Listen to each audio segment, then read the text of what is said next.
I'm 47, and my wife is 45.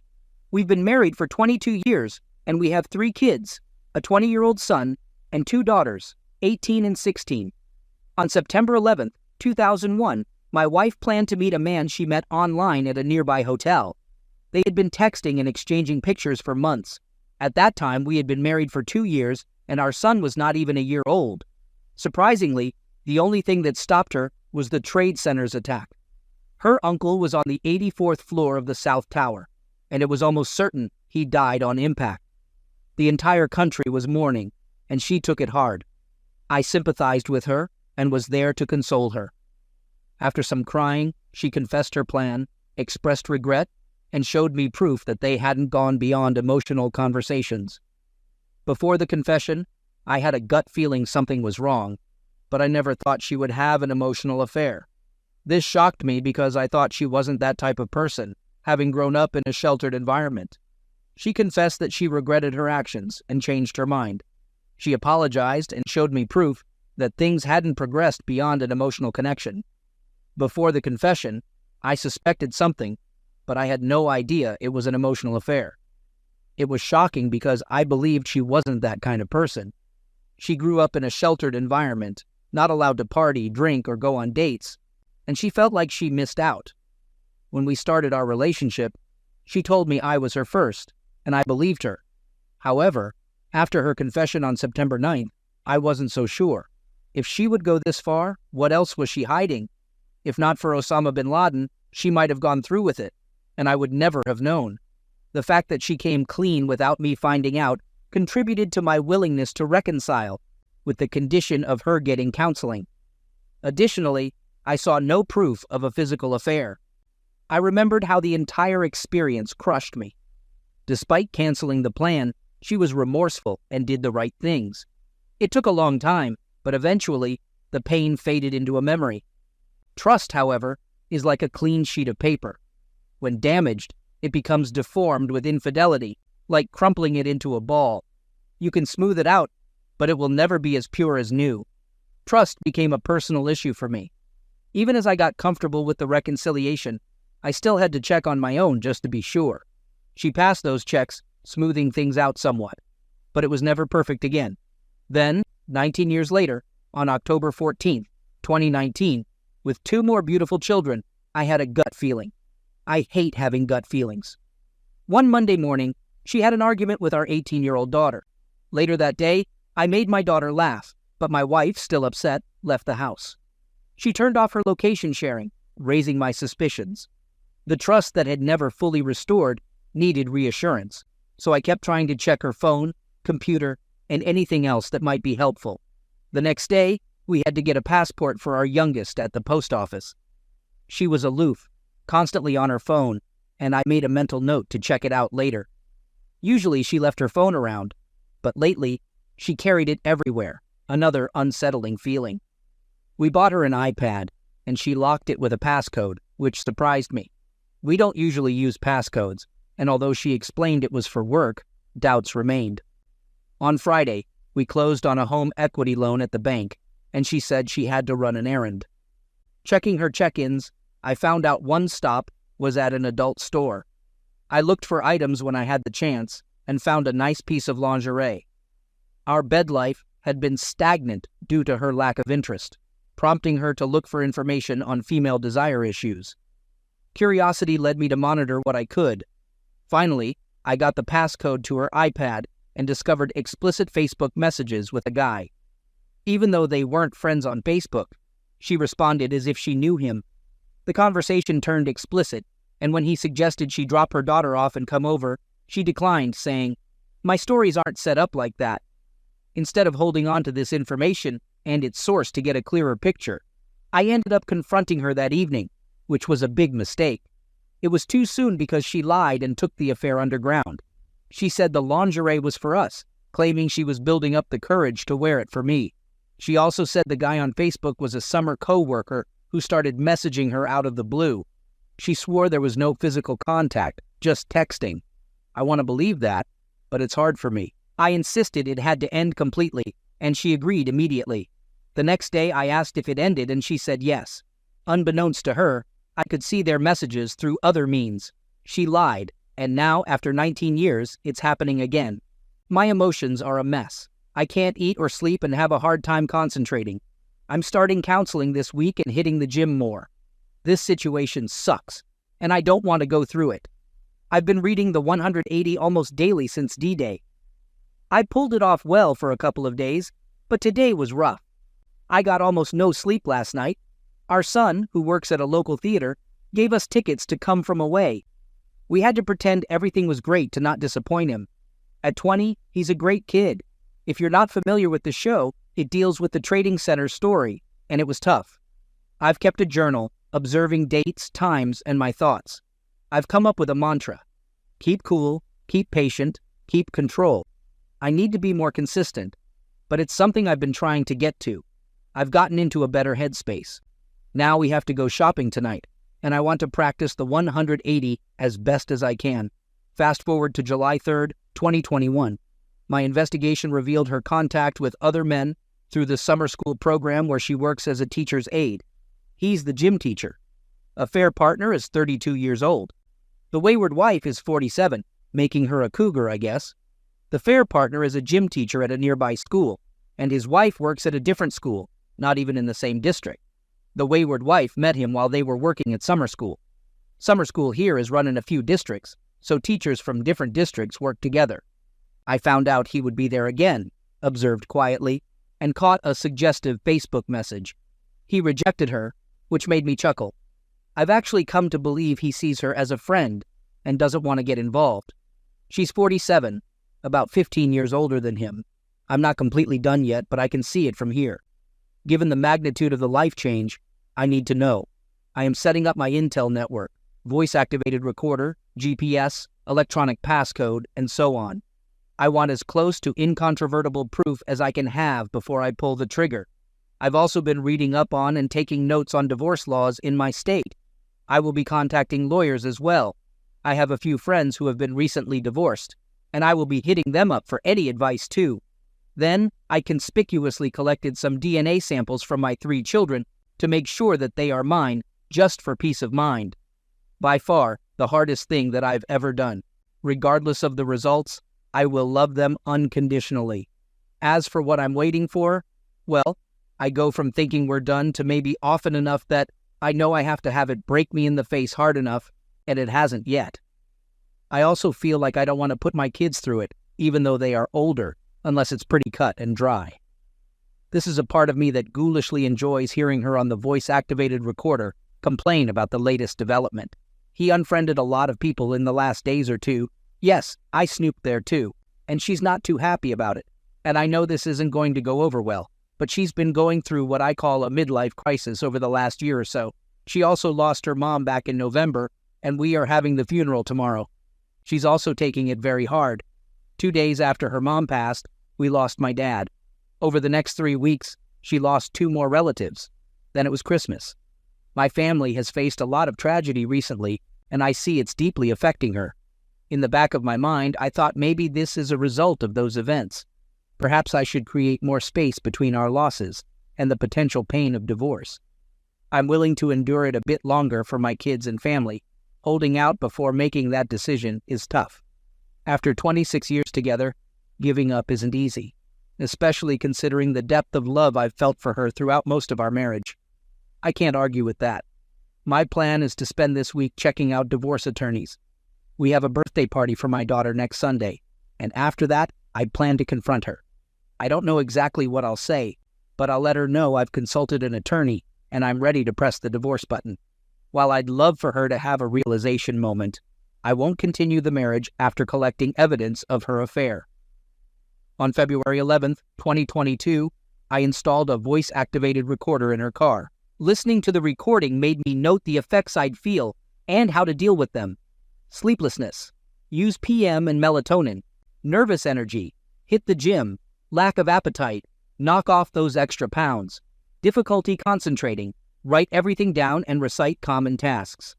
I forgot about night sweats until they happened, then prepared with towels and fresh clothes. Relief followed, knowing no more spying or walking on eggshells. Before I actually told her, I knew she was treating me like things were wonderful in our lives for the last few months. She was upset over receiving a box of her late mother's things from her dad to sort out. It didn't affect me. I felt no sympathy, grief, or sorrow at seeing her upset. When the confrontation finally occurred, after her prodding and pushing, "What's wrong? Tell me what's bothering you." All I did was say his name and the words, "I know." She got flustered and stormed out of the house. I don't have to worry about her anymore. I don't have to feel on edge when she's around, as if I had to act a certain way or make sure I accomplish certain tasks. As for the recent developments with her, something seemed off. We were getting along a little too well. She was almost too nice to me. Things that would normally annoy her suddenly didn't. At first I thought she was finally happy, but eventually it nagged at me, and I decided to become the marriage police. I installed a voice-activated recorder on her car and got the GPS in there. Again. I went fishing and I caught something on my first cast. The recording contained 2 phone calls. The first was of him as she was driving out to meet him. They ended up in a church parking lot, really for about 40 minutes. She went to his car, so I was spared having to listen to that. The next call was to her sounding board friend who lives halfway across the country. If the call to him wasn't enough, and I have no doubt I could have found wiggle room in that if I really wanted to keep my blinders on, then the call to her sealed the deal.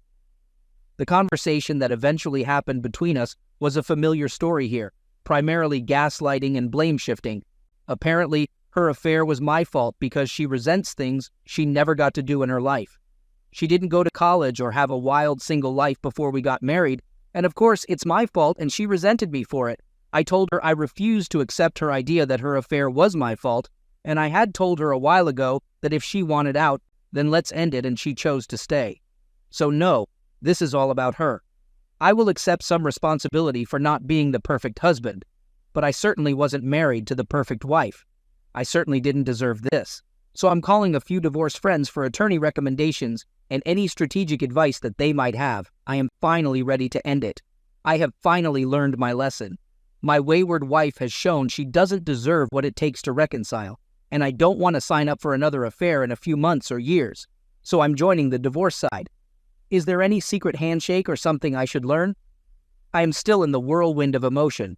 I break a wall, but luckily, neither the wall nor I got hurt. I yelled, "Forget her!" loudly in my house. Thankfully, no one else was home, so when my best friend called to check on me, I broke down sobbing. I daydream about a magical reconciliation for her. Would it be so bad if we stayed together? Maybe if I tried a little harder, she'd be happy. But my head knows this is nonsense, and getting a divorce is the right move. I've said it to my mom, my friends, and myself many times in the last couple of days since D-Day. We've mostly avoided each other, and I really miss her. We used to text during the day, share our work experiences, and have random hugs and kisses at home. All of that has stopped, and, as I mentioned, we stay away from each other in the house. Now, she sleeps on the couch instead of the bed. One of my simple pleasures in the morning was gently waking her up when our alarm went off by rolling over, rubbing her back or arm and whispering, "Hey honey, it's that time," which was always followed by an almost inaudible response that always brought a smile to my face. She hasn't left yet. We haven't split yet, but I know what I have to do. I just know it won't be easy. Can you please tell me there is light at the end of this long, dark, lonely tunnel? Our children had the opportunity to travel and do some pretty cool things with their involvement in this cool musical group.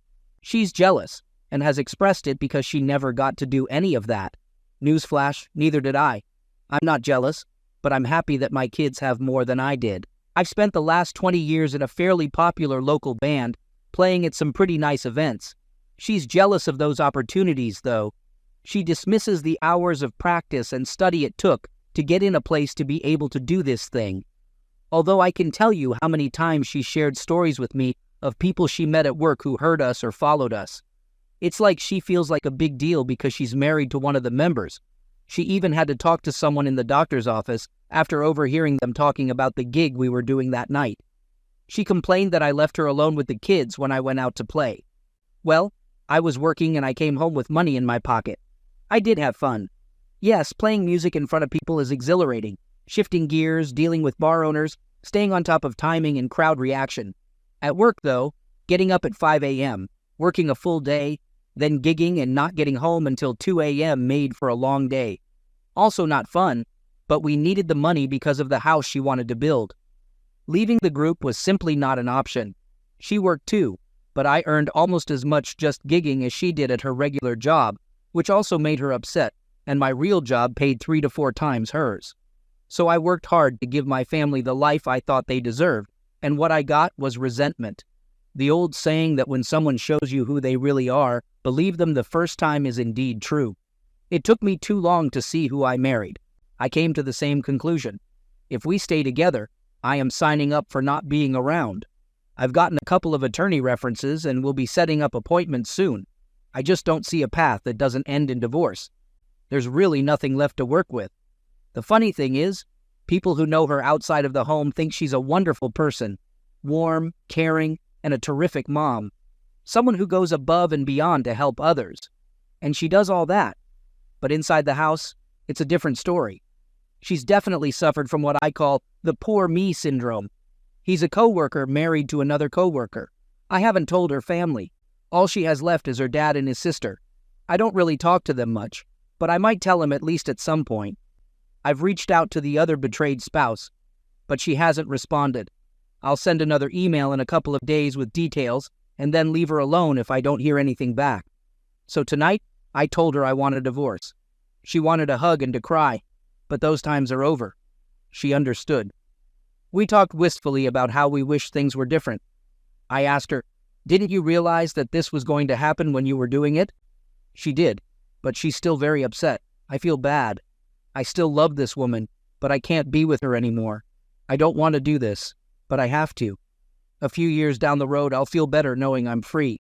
The band is on hiatus at the moment, but I have a few irons in the fire to keep me playing. We play classic rock with horns, Chicago, etc. I play trumpet. I have my sights set on that day. I know I'm starting down a rough road, but I'm confident I'll come out in good shape.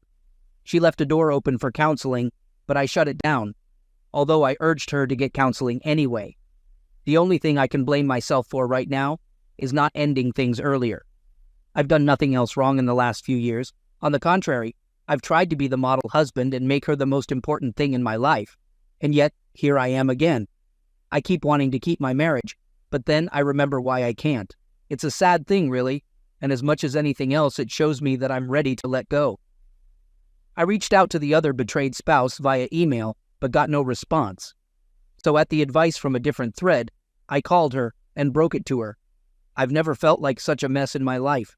I know I didn't do anything but tell her what she needed to know, yet she was heartbroken, and I felt responsible.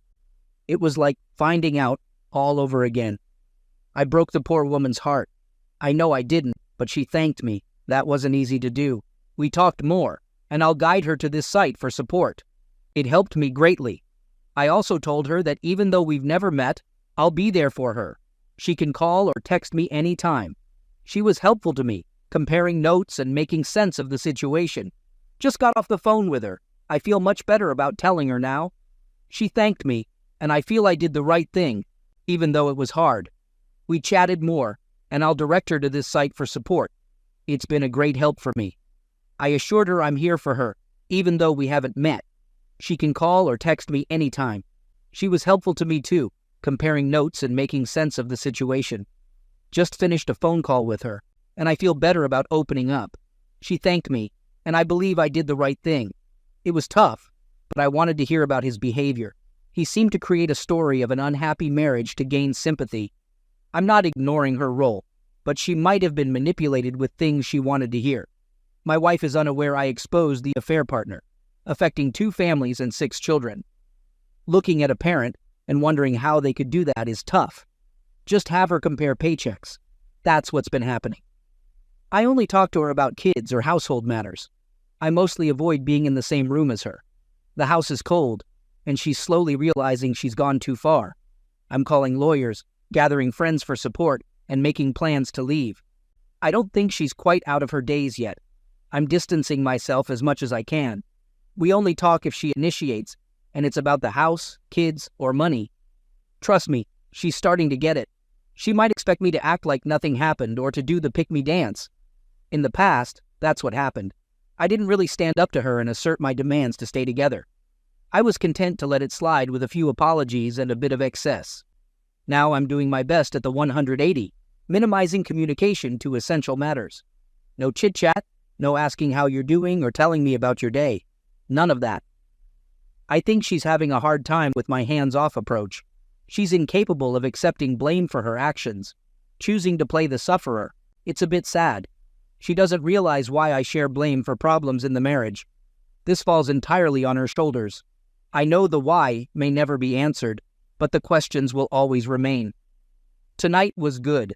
We went to my youngest daughter's high school musical. It was fun, but my wife sat next to my mom, who doesn't know she knows. The other betrayed spouse texted me during the show. Memories haunt me, and every time I wishfully hope we can stay together, I think about how I would just be here again in a few months. I'm more and more resolved on divorce. I know it sounds silly at this point. It should be absolutely unquestionable, and the only way forward at this point. But I still reflect on our life and family, wishing we could fix everything and move on.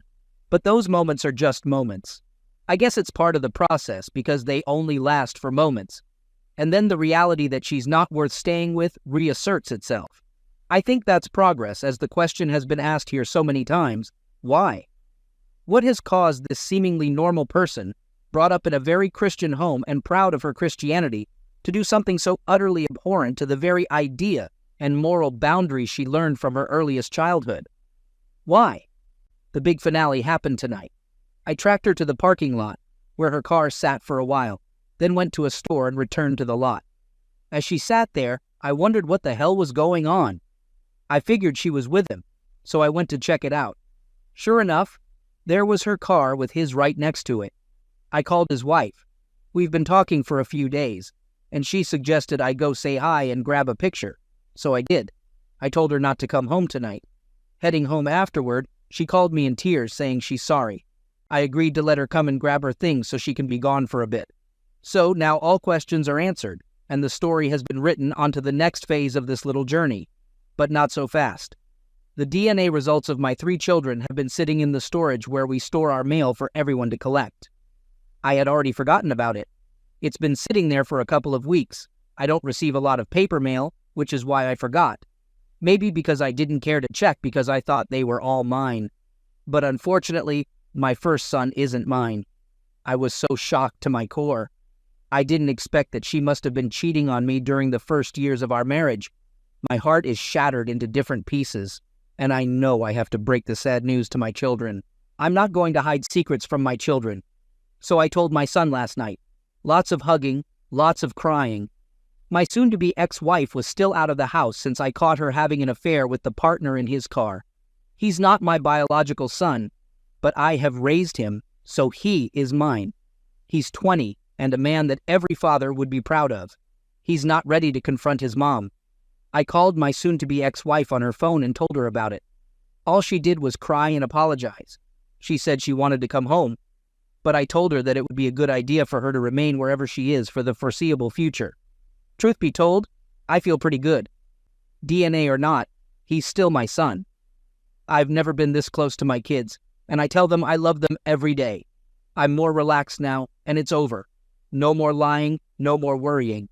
My kids and I are still recovering, but we are at peace. In the coming days, we'll go through emotions, but I see a clear path out of this now.